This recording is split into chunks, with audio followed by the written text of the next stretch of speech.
Staying with us, let's turn attention now to Ondo State, where gubernatorial election held today, and we understand that things are now at the collation level.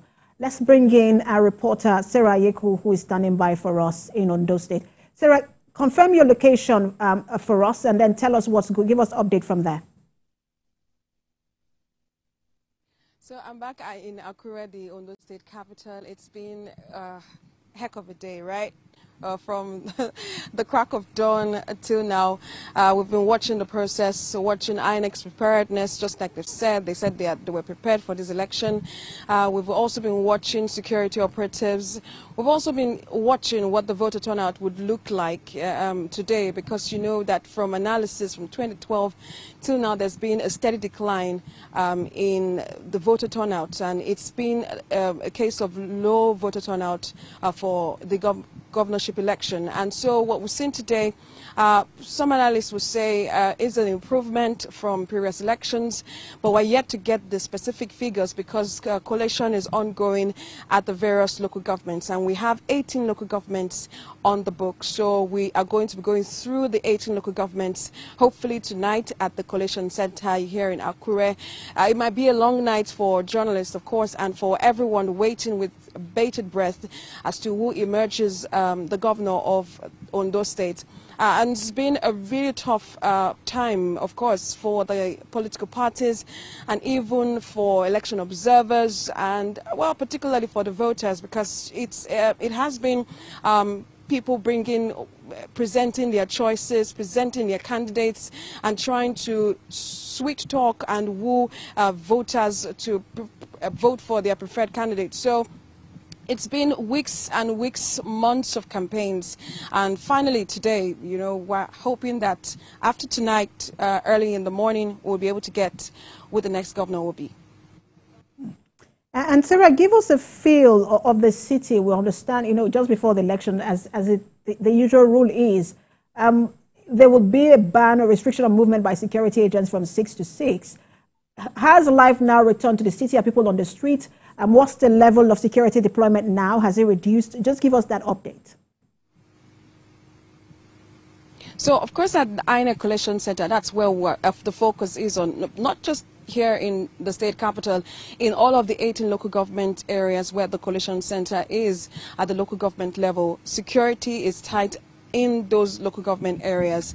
We're hoping, while we're coming back to Akure, there were still those checkpoints, because we came in just before 6 p.m. So the checkpoints were still in place, and they were punishing some persons who were not even, you know, going to abide by the single file. You know, they had told everyone to be on a single file. That's the vehicles to be on a single file. So if you think you are smart enough, you want to maneuver and just get out of the traffic, you'll be asked to park and then wait for a while if you seem to be in a hurry. So there's been really tight security around the border towns, that's the border communities, talking from Ondo town to Ore, and all of those towns just between where I was, that's Okitukpa, and even within Okitukpa to Irele. Most of those border towns, right, those border communities, you have that checkpoint at those particular places. And, you know, the police had said that they were going to deploy lots of men, not as much as we had in the Ondo State governorship election, but